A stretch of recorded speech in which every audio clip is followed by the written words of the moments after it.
Eternal Word Television Studios in Birmingham, Alabama.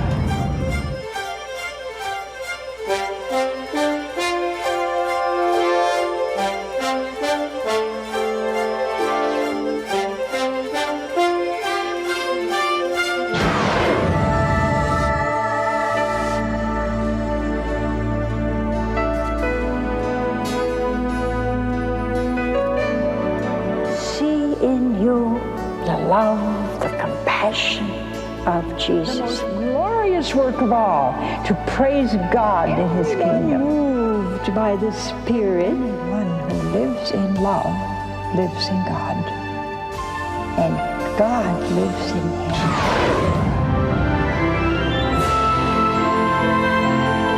What a wonderful thing is our church.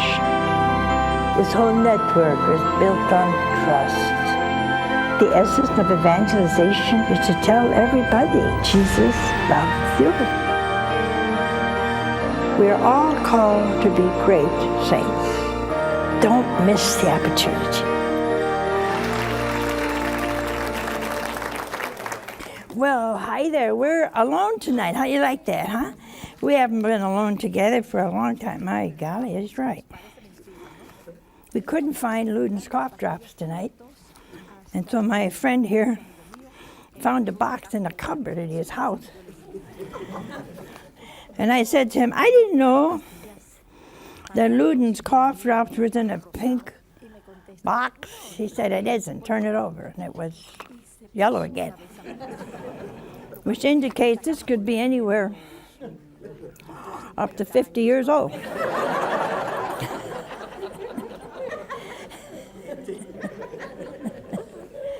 So if you can find a box of Luton, send them to me. See, even this is turned. I mean, these are. I could put this in a museum somewhere.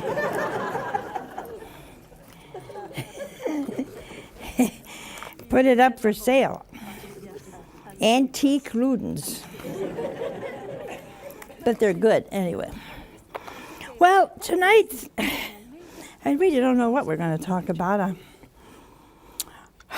One of the sisters said, well, why don't you talk about the church? And I'd love to do that. And our producer said, well, you could talk about perseverance and finding God's will in everything, and we could do that. So we're going to start, and only God knows where we're going. We have a wonderful group here from various parts of the country, Louisiana, New Jersey, and it's always good. You know, sometimes I can be just so tired by 7 o'clock. And then I see all of you, and I think of all of you out there, and it peps me up. So I just want you to know that you help me. Yes, hopefully I help you. So why don't we start talking about the church?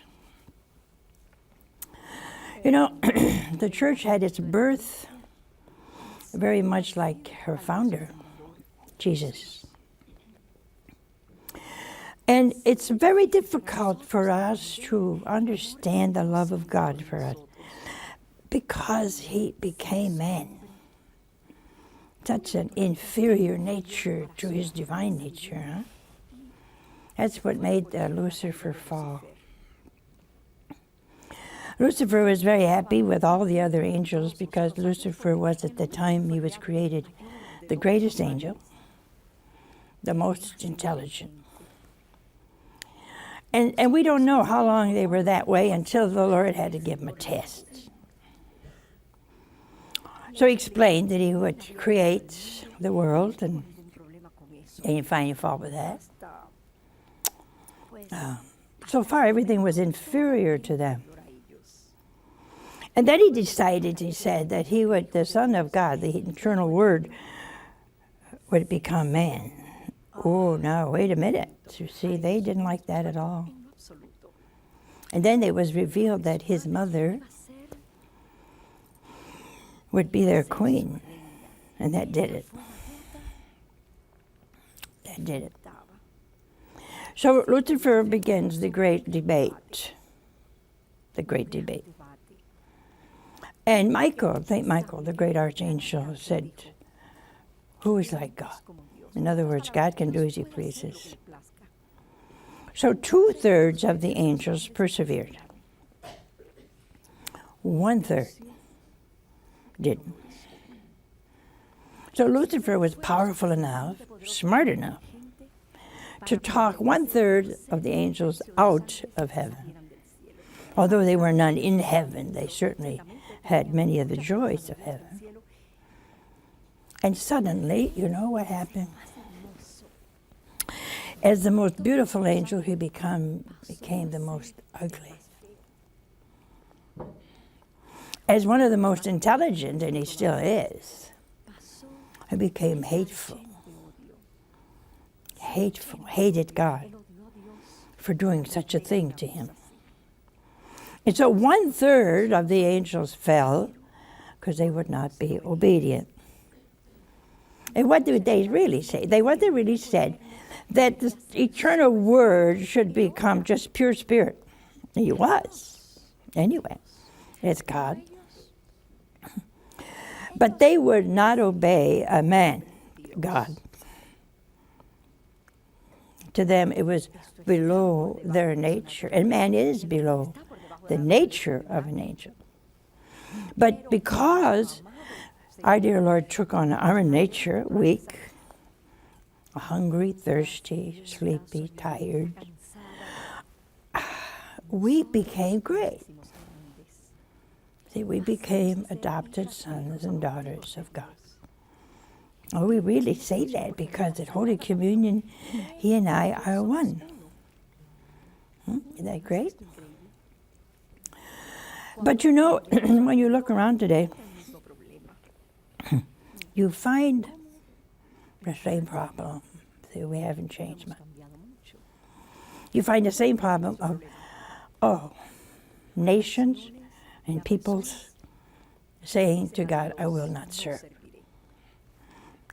A lot of feminists say, I will not serve if God is a man. These men don't look too bad to me.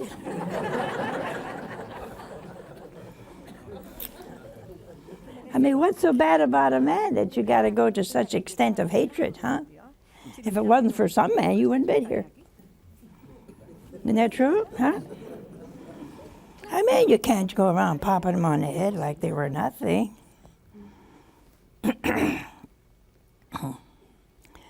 So what is the problem today? Is it so many years, thousands of years? Huh?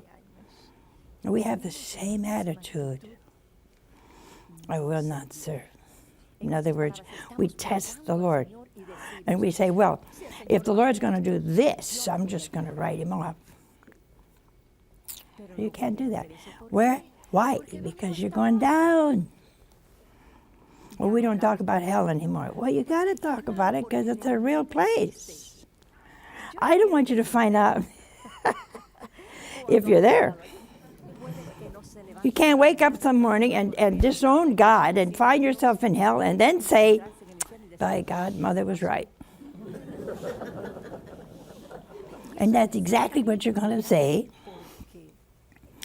because there is a hell. You can't talk yourself out of it. Because you say, well, I'd like to know for sure. The only way you know for sure is when you get there. Like you say, there's no purgatory. Well, how are you going to say that? You're living in purgatory. You can't even come on this trip without something going wrong. You'll never believe what happened to us. We were going to Akron, Ohio. Some of you know where Akron, Ohio. It's just 20 miles from where I was born, Canton, Ohio. Now, it should not take long to get from Birmingham to Akron, Ohio. A couple hours. Well, we got on the plane, and they said, well, we can't land. We're having some problems. And so from Birmingham, instead of going to Ohio, we landed in Pittsburgh. Pittsburgh. We got off the plane and nobody seemed to care. We were in Pittsburgh. I looked around at everybody else. They seemed calm, cool, and collected. And I said to this one man, "Do you realize we're in Pittsburgh?" He said, "Yeah." I said, "I wanted to go to Akron." Oh, he said, "I was going to New York."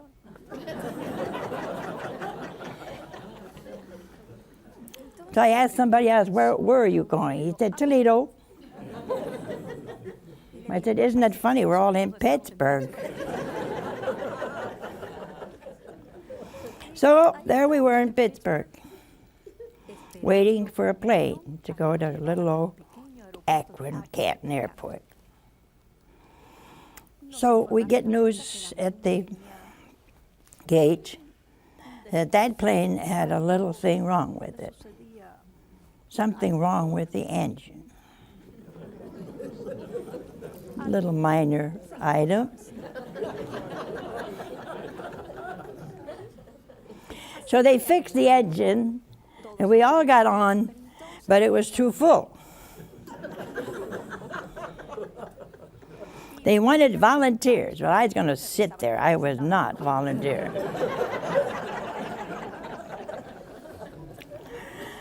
It took me 5 hours to get on that plane. So you see all these brave people getting out. So we waited and waited, and then they said there was something else wrong with the plane.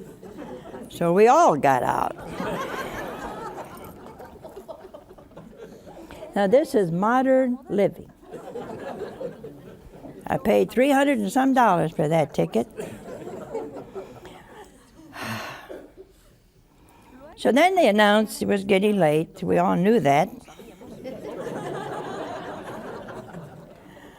And they were going to bus us to Akron Canton Airport. So we all got on a bus. So everybody was very quiet. And I said to Sister, "It's kind of quiet in here." She said, "I think they're all tired." And I said, "And mad." I mean, there's only one place you could go. That was Akron Canton Airport. And I said, "What happened to the people in Toledo?" He said, "Here I am."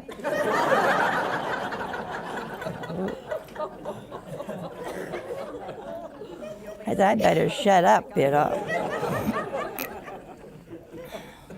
All of a sudden, we're on the road, and it's going sput, sput, sput, sput, sput, sput, sput, sput, sput. What burned me up is they didn't even give us a cracker. Not even a cracker. And I had some peanut butter crackers in my pocket, and I was afraid to.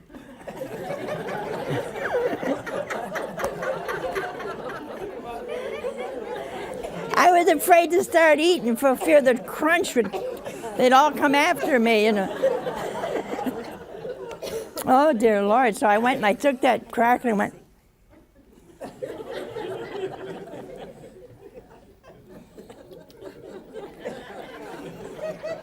I'm looking around for fear somebody'd hear me. Well, here goes the bus, sput, sput, sputting all around. Turn to the shoulder of the road. You won't believe what happened. The bus driver gets on the bus after he gets off the bus, and he says, "Did anybody have a clothes hanger?"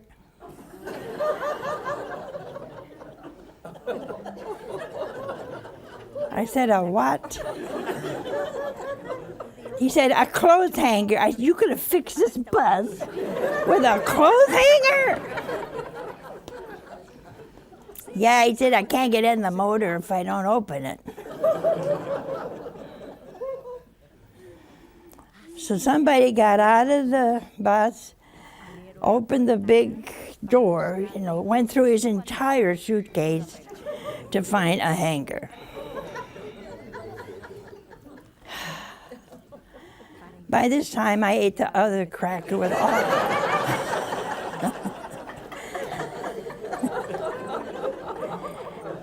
I thought, this is too much. I didn't care who listened to me eating that cracker.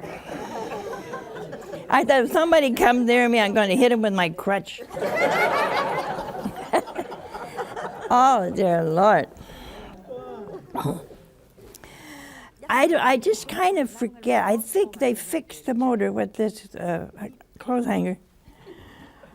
And we got back, everybody got back on the bus, and I think it was 7 o'clock. I could have gone to Europe and all the way back in the time it took to get us to Akron Canton Airport. Now, what has this got to do with the church?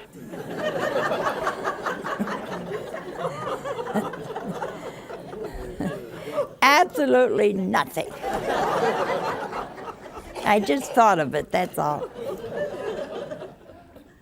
But it is kind of like the people in the church, isn't it, huh? Whenever we decide not to serve, even if you're an old bus or an old beat-up plane, something goes wrong, very, very wrong. And we all suffer from it. When we got off of that plane, my aunt,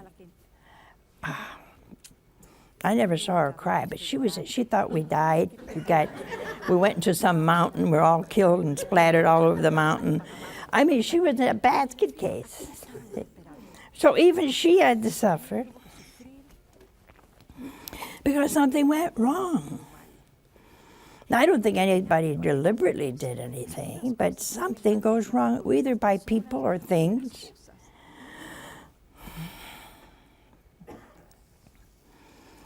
I have a good friend that bought a car and it wouldn't open because the safety lock wouldn't open. It got stuck somewhere in that car. It was so safeguarded, the owner couldn't get in it. So it's been standing there for 3 days, hoping it would be nice and open up. But it didn't. So something went wrong. Then you can't get in your own car. See? We call that a lemon. I don't know why we pick on poor lemons, but that's what we call. A friend of mine had a lemon, and the 3rd day she brought it back. I don't think having a car 3 days is anything wrong with it. I thought you ought to give her a new car, so they would. So she takes the car and she parks it outside of the dealership and has lemons all over the car. Little stickers. Well, they gave her a new car. But see, something went wrong. With Lucifer, something went terribly wrong. Now, the strange thing about Lucifer was he knew he had great intelligence. So the Lord, in his goodness, the Lord's goodness, he enlightened all the one-third of angels of exactly what the punishment was. See, we don't even know the punishment most of the time. You feel it, you taste after sin, that's when you feel the punishment. But it isn't from God, it's from yourself. You committed that sin, you suffer the punishment. Very much like Lucifer. You know, if you go down the road 130, 40 miles an hour, you take a terrible risk. Then you find yourself wrapped around a tree, you suffer the risk. You know that smoking is very dangerous. Now, how much is it, a carton of cigarettes today? Terrible price. Not only do you have to pay for it, some of you work all day just for a carton of cigarettes. I think that's stupid. Look what you could do with $25. See? But we do it anyway.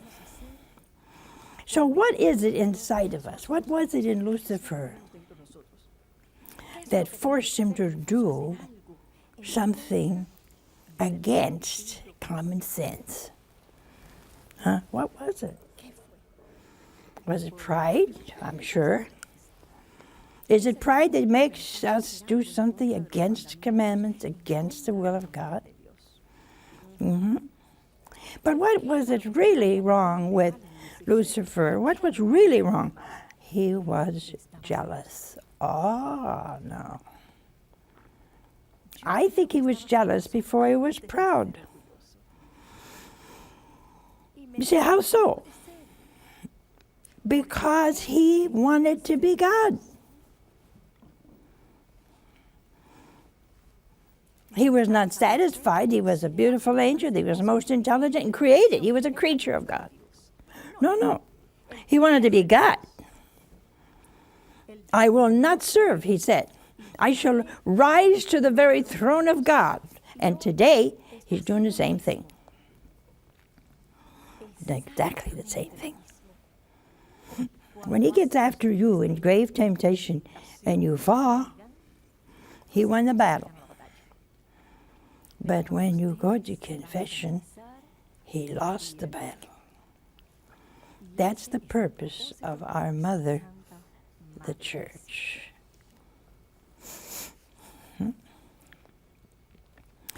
Some of you have lost your faith,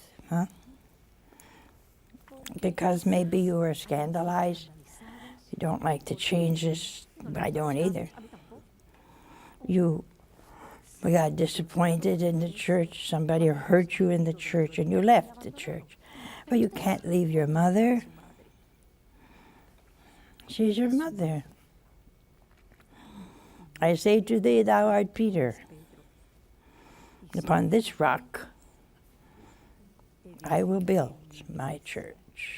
How do you like that, huh? I will build my church. Whose sins you shall forgive, they are forgiven. Whose sins you shall retain, they are retained. So the church has great power to forgive or not forgive. It's a lot of you out there listening to me, and you've fallen out of the church for some reason. Even those of you who can't go to sacraments, you could go to Mass. It's like, to me, it's like speaking to your mother long distance. But you're speaking to her, see? And somehow, with her motherly heart, she'll get you back. She'll get you back into her arms that we call the church. And you know, the church had its infancy, huh? For 300 years, she was persecuted and her followers eaten by lions, and went into that great arena with singing.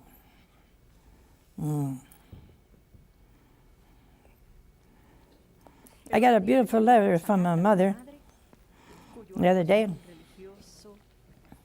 whose son is a religious. And she said, I pray that one day my son will be a martyr. Well, I don't know many mothers that are praying for that, huh? But she is. Because she knows the greatest thing in the world is to die for our mother, the church.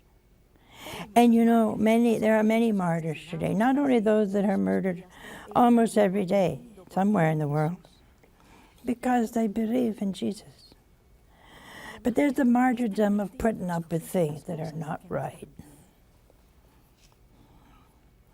That's a real martyrdom, because you know it's wrong. There seems to be nothing you can do about it, huh? You see churches being closed when they don't need to be closed. You see beautiful churches torn down and made into parking lots, and then you see these auditoriums put back up, huh? In fact, they're not even good-looking auditoriums. Hmm? So those hurt. It's like putting your mother in a shack, and you live in a mansion. I think that's how it is, huh? It's God's house, but you can't find God. That's a strange thing today, don't you think? Walk into church, you can't find the Blessed Sacrament. Sometimes he's behind the altar. Sometimes in the little closets. That hurts. You feel sorry for Jesus, huh? I do. But you know, the church can forgive and does, and she doesn't have to. You say, why? Well, because some people are not sorry. Let's pretend that somebody hurt you grievously, but they'll never say, I'm sorry. How you feel about that, huh? You don't feel good about it, do you? I mean, it's obvious they really hurt you bad. Maybe slandered you and ruined your reputation. You lost your business, went bankrupt. You can't get that back. Never. Not in this life. But they will never say, I'm sorry, I made a terrible mistake. That happens, huh? Well, if you're not sorry, how can you be forgiven? If you say you didn't do anything, you can't be forgiven, you see? So you go to confession, you have no intention of changing. Well, what's there to forgive? You just said you did do it, but you didn't. Oh, that used to be terrible.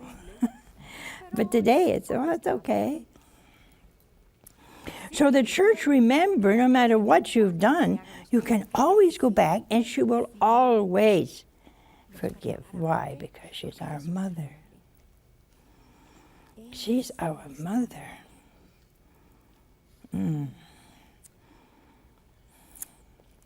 St. Francis de Sales one day said, I'd rather be forgiven by God than my mother.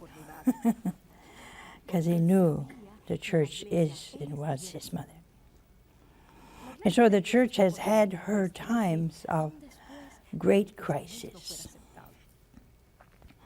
Even after Christianity was accepted, well, it was hard. It was hard then to be a Christian. It is hard now to be a Christian. More difficult to be a Catholic Christian. Why? Because we believe in the real presence, and we believe Mary is our mother also. Jesus gave Mary to you and me at the cross.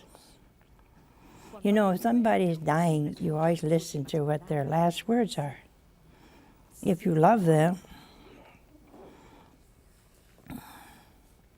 Some people hope to hear, I gave you everything I got.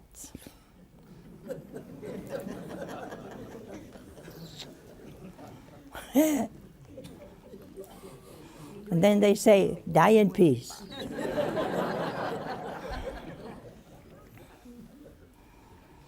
You know, I think one of the strangest phenomena is when somebody dies. And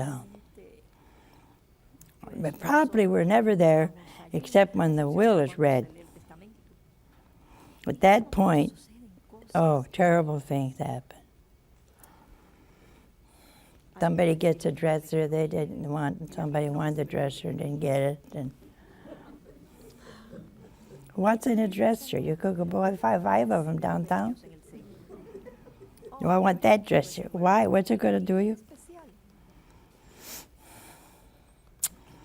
Father Joseph gave was on one of his sermons, was saying something that's kind of funny. He said this man's angel appeared to him. And he said, ask me for one thing and I'll give it to you. He said, okay, so I want to see next year's newspaper. So he said, okay. All of a sudden, the paper for 1 year appeared to him, and he looked at it, he read it. He went for the stock market, see? And he read the entire stock market and realized that suddenly he was a millionaire a year from now. All his stocks went up and he was so happy. Turning the page was the obituary and there was his name.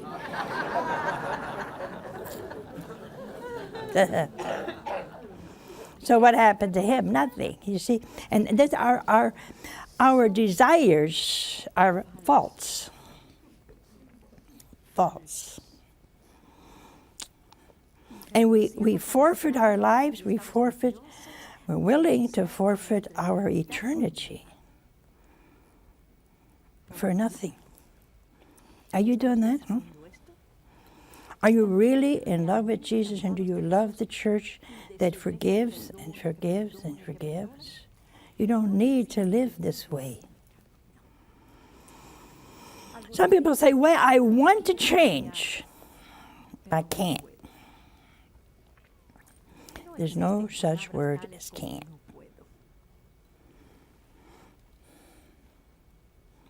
I'm in a bad situation and I can't get out of it. If you're in a bad situation and it's impossible, God will help you if you ask. No, it's true, you may not be able to change, but grace is there. Nothing is impossible to God. Nothing. The angel told that to Our Lady. If you're in a situation that you say, I cannot get out of this, pray more and more. And I guarantee you, God will get you out. Because He left us a church. And the church has, like its founder, its infancy. Jesus was an infant. Its teenage life. He was lost as a temple. Its adulthood. And the church now, I believe, is in its passion, like her founder, Jesus. And that's happened to you. Some of you have had terrible childhood. I did. And some of you have had good adulthood. But now you look in the mirror and you see something you don't want to see. Gray hair. And you dye it. Good luck. Because though you dye the top, it sneaks up on you. Right down the root, it starts coming up another color. Voluntarily, it comes up another color. Gray, usually.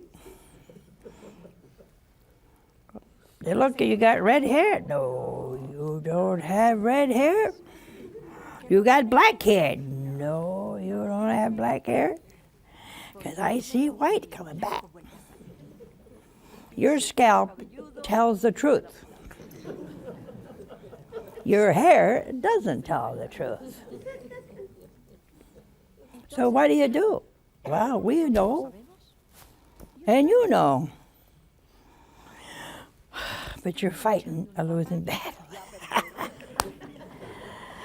3 days after you dye it, by golly, there it is again. Like a thief in the night, you know. And the church has had its wonderful days. And now she has her tragedies, many of them. And our dear Holy Father is running around the world telling everybody the truth.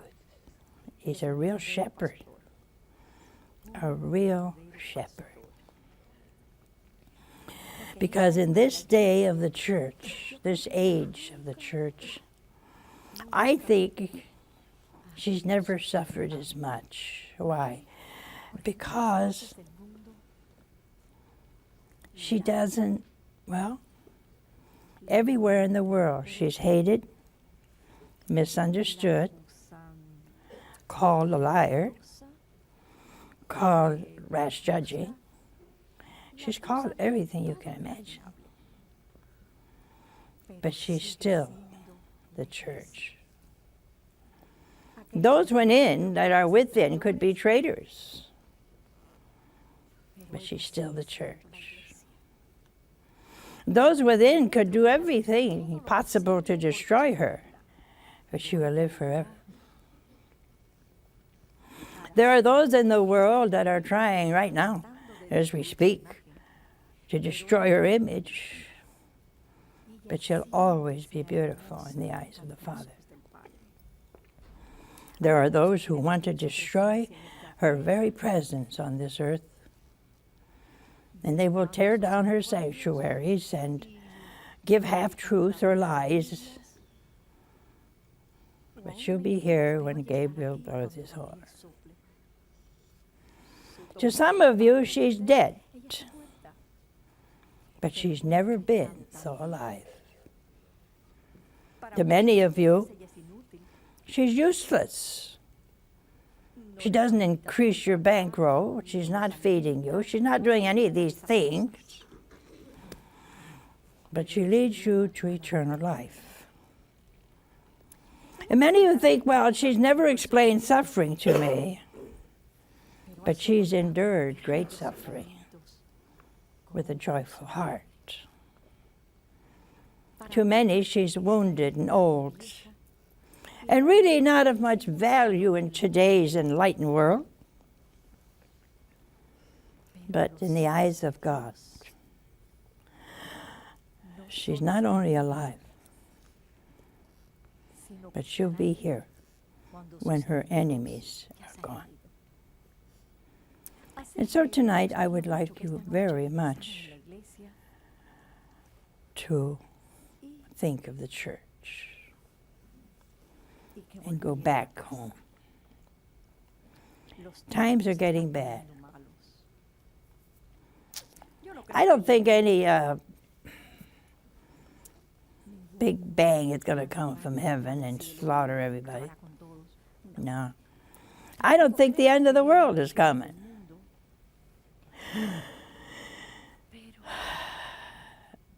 But I think the Lord's going to do something,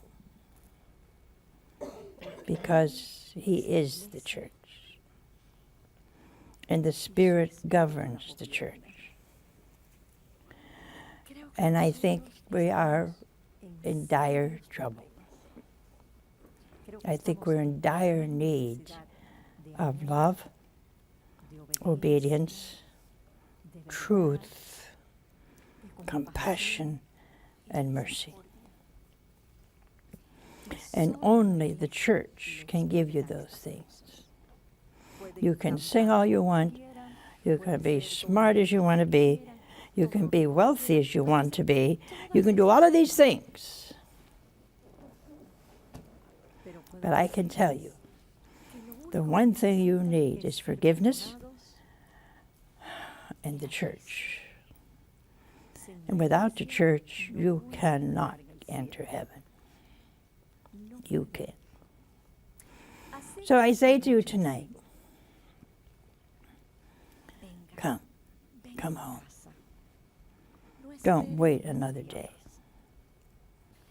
So, we have a call. Hello? Hello, Mother. Hi, where are you from? Dayton, Ohio. Oh, you're kidding! Not Yay! Pittsburgh. I can count on my one hand all the people who call from Ohio. I was reading about guardian angels. You dream about them? Yes, and nobody ever addressed the fact that, or why, did Jesus and Mary have our guardian angel? What do you want to know about them? You want to know if they have guardian angels? Well, many of them and we know, for example, I think Gabriel was Our Lady's guardian angel. I think Michael, St. Michael, was our Lord's guardian angel. Not because they needed one, but because it has been willed by God that all of us have a guardian angel. Don't pay attention to those theologians who say that we don't have one. I hope they have a good one.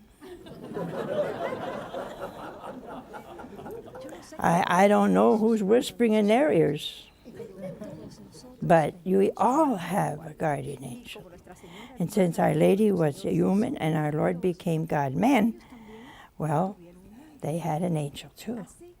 So you can console yourself and know that even they had an angel. We have another call. Hello? Good evening, Mother. Good evening. I'm from Dennis from Boston, Massachusetts. Uh-huh. And I have a question is between heaven and hell. Yeah. If a mother passes away and she goes to heaven and the son goes to hell, where is there love and peace in heaven with the mother with knowing that the son is in hell? I hate to say this, but she'll still be happy. And let me explain why. We, in our love for God, are rather selfish. You say, well, what's selfish about your son going to hell? In heaven, see, she will know for sure why he went to hell. She will know for sure he chose hell. God did not send her son to hell. Her son chose hell. Hard for us to understand why anybody would choose hell. But in today's world, we should understand why. I read an article not too long ago about a man who committed the most hideous crimes. And he was not sorry. And a preacher went in to talk to him. He said, my son, you're going to hell. He said, that's okay with me. I don't want to go to heaven. And if you release me, I'll do the same thing. Now, a person like that, are they beyond conversion? No, of course not. God is always ready to forgive. But he is, in this life even, choosing hell. So now a mother of such a son will understand. And she will also understand the justice of God in allowing her son to choose. Free will, you see. So her son choosing hell cannot mar her happiness in the least, because she is following the Our Father, which we all say every day. She is doing God's will in heaven. See? Give us this day our daily. We must do his will on earth. How? As it is in heaven. See? So she is doing God's will perfectly in heaven. So her happiness is not marred at all. He chose, and she chose. See, it has nothing to do with human love anymore. Human love dies. Supernatural love lives forever. We have another call. Hello? Hello, Mother. Where are you from? Louisiana. Oh, and may wow, God bless wonderful. you. Thank You're you. wonderful. Now, Mother, what is your question? I have a question about Lucifer.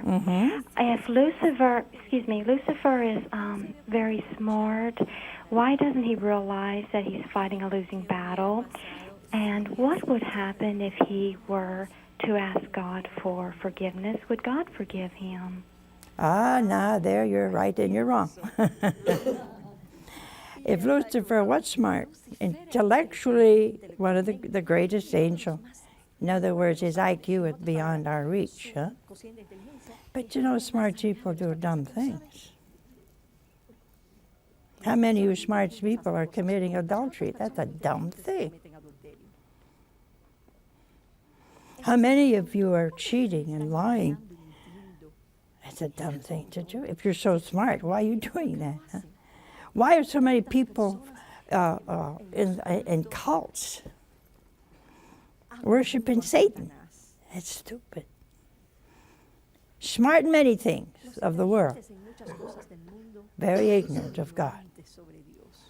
Now, Lucifer cannot be forgiven Why? Because he doesn't want to. It's so hard for us to understand that. For Lucifer to be forgiven, he would have to adore and love Jesus, Son of God, and marry his mother. You think he's going to do that? He's not going to do that. Hell is forever, and he'd rather be there. He'd rather be there. So please, hell is eternal. And don't come around with that, he's got to be forgiven stuff. He can't be forgiven because he doesn't want to be. He would not bow the knee to Jesus and Mary. I will not serve, and that's forever. I had a priest come to our chapel and say, don't be surprised if you see Judas in heaven. Yeah, I'll be real surprised if I see Judas in heaven. You're right. Because Jesus himself, I have not lost one except the son of perdition. Oh, no. Are you calling Jesus a liar? No, you can't do that. That's false compassion. False compassion. If he'd have said what Peter said, forgive me, Lord. I'm so sorry I betrayed you. We would have had a St. Judas. He would have proven the great mercy and love of Jesus. The great sin of Judas was the refusal to give God the opportunity of forgiving a traitor. No, he hung himself. He did not want to be forgiven. Do you have to understand? It's a matter of will. People in hell want to be there. And if you don't want to be there right now, yet you won't be. But please go back to our mother and get forgiven. Will you do that? We have another call. Hello? Hello, Mother. Where are you from? I'm from Texas. It's a big state. You got a big question? Yes, I do. Actually, my question has to do with the miracle of Fatima. Yeah. Was the Holy Mother. Mm-hmm. And Lucy had questions because she had two friends that died. And one of them, both of them were in purgatory. However, one went to heaven. And she asked of the other friend. And she said the friend would be in purgatory to the end of time. Yeah. And my concern is, I mean, it frightens me that I don't know exactly what she did to be there for so long. Yeah, it's curious, isn't it? I'm kind of curious myself. What can a young girl do that's so bad, huh? Well, I hate to say this, but young kids can do a lot. It's a grave sin, I think, when priests will not hear the confessions of young people. 6, 7, 8, 9, 10 years old. I think it's a grave, grave error, and I think it's very serious.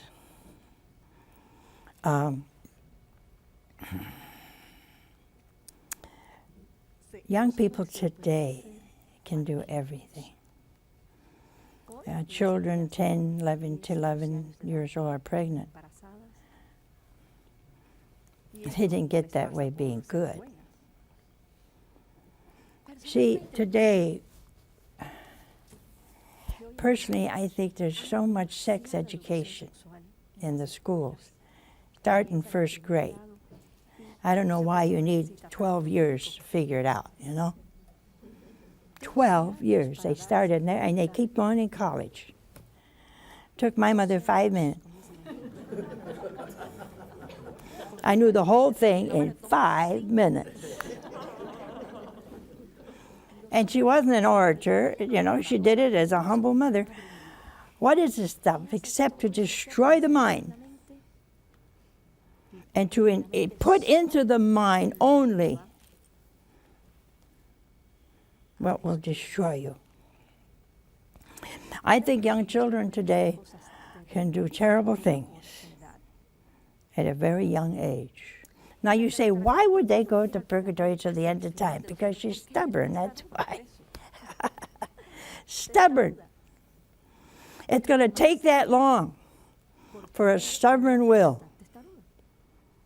Even though she had seen God and she wants to go to God, that strong will takes time.